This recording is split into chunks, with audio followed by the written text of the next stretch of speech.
So in the next year, the Star Wars Galactic Starcruiser will open at Walt Disney World. And this will be Disney's most ambitious attempt at the next generation of themed entertainment storytelling. However, it wouldn't be Star Wars without also the most realistic lightsaber experience as of yet. So let's dive into all of that up next.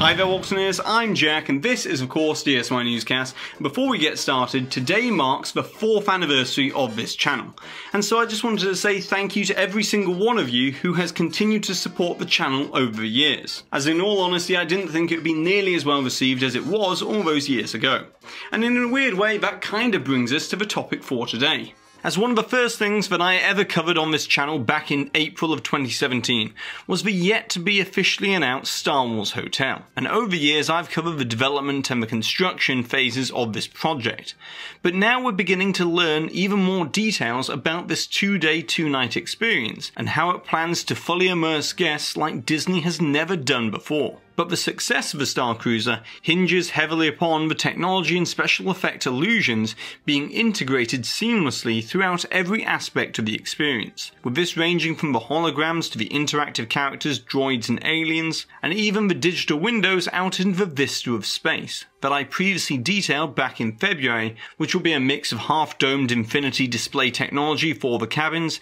and transmissive collimated projection displays for the larger space windows found on the bridge of the Halcyon, which if you're wondering is the fictional name of the Starcruiser. But above all else, probably the one element that has fans the most excited, aside from the live-action roleplay that will be encouraged within the Starcruiser, has got to be the Lightsaber Dojo. As the thing that every single Star Wars fan has always dreamed to do is to wield a lightsaber just like in the movies. As you see, ever since Disney bought Lucasfilm in 2012, we have seen lightsabers evolve from the plastic extendable toys that also had a customizable variation that was sold outside of Star Tours, to the illuminated plastic toy versions that were made popular around the time of Force Awakens, to then a great leap forward with the special effect LED illuminated interchangeable blade lightsabers that debuted alongside Galaxy's Edge in 2019, complete with individual kyber crystals that would change the colour of the lightsaber and the customizable exclusive experience within Savvy's workshop as well. But despite all this progress, all of these lightsabers have fallen short of what we see in the films and TV shows, or at least that was the case until last week, when Disney Parks Experience and Products chairman Josh D'Amaro held a closed-circuit media briefing with a select few news outlets, where he and Kevin Feige, the president of Marvel Studios, discussed Avengers Campus and revealed the opening date of June 4th, and also previewed an autonomous 3-foot-tall Groot animatronic, which I think could also be reskinned and reapplied to perhaps an Ewok, or maybe make a Yoda meet and greet possible in the future. But then, just before the stream ended, D'Amaro grabbed a lightsaber hilt and activated the saber with the blade extending just like in the movies, and simply uttered the words, "It's real." Now, to be honest, I'd love to say that we have footage, but screen recording was strictly prohibited for the reason that many of these technologies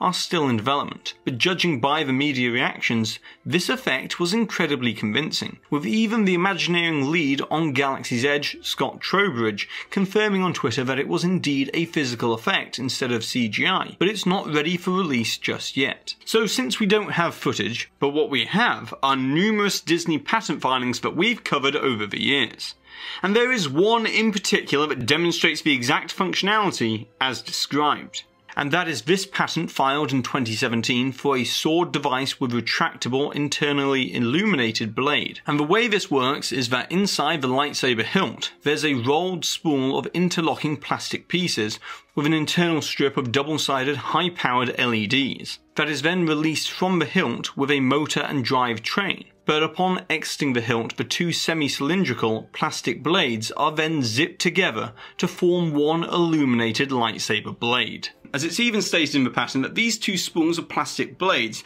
act much in the same way as a metal carpenter's tape.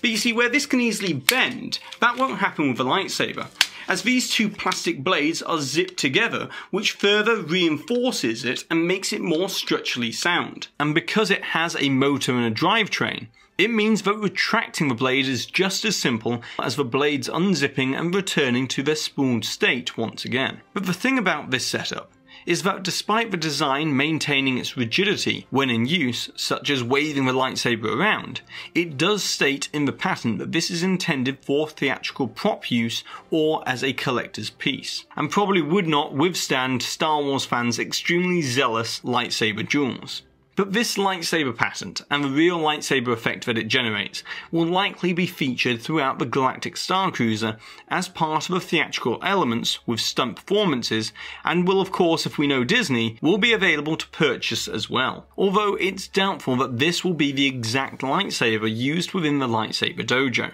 And the reason for this is because the dojo experience requires many more sensor-based technologies that will be coupled with this mechanism found in the patent. But obviously the sensors wouldn't make a lot of sense for a consumer-facing product, as that would just increase the cost of manufacturing when it wouldn't be necessary. But to understand why, we've got to dive in even deeper into what the Lightsaber Dojo will offer, as this will supposedly deliver the truest and most realistic lightsaber experience, but instead it will all be achieved through practical effects, as insider WDW Pro sources have indicated that this will be a 45-minute to 1 hour long experience, where guests will be divided up into rotating groups, and will each take turns as Jedi in training and Jedi guards, which means that no matter which group you are assigned to in the first place, you will eventually get your turn in using both the shields and the lightsabers to deflect the laser blasts. But to make this experience as realistic as possible, it's going to also use motion sensor technology mapped to the room, additional sensors in the lightsabers and shields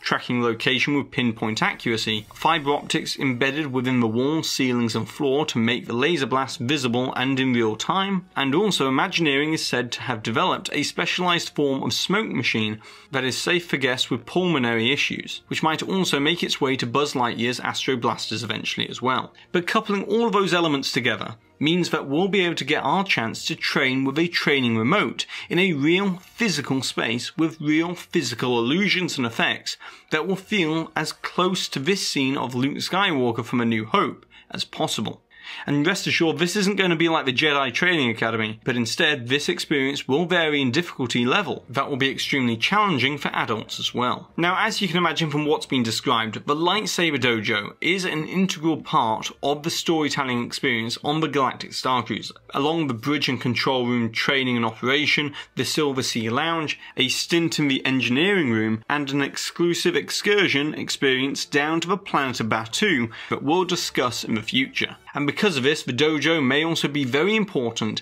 in helping Rey and Chewbacca overcome Kylo Ren's invasion of the Starcruiser. But of course, these narratives are bound to change and feature characters from the old trilogy and also the new Disney Plus series in the future as new voyages on board the Starcruiser are developed. So that's everything that we know about the lightsaber technology that Imagineering is developing in hopes of delivering the most authentic, true-to-life lightsaber experience like only they can. But I'll be back to cover even more details about the Star Wars Galactic Starcruiser over the coming months, so stay tuned to DSNY Newscast for all of that. But now, it's over to you, the Waltoneers, as I would like to know what are your thoughts and opinions about this lightsaber technology and also the Lightsaber Dojo, and what are you most looking forward to seeing implemented and in action within the Star Wars Galactic Starcruiser. And of course, don't forget to put the timestamp for where the hidden Mickey appeared somewhere in today's video, along with your suggestion or your comment, to be in the chance to win one of these official DSNY Newscast Star Wars inspired pins. And congratulations to these Waltoneers here for winning of these suggestions from the previous videos.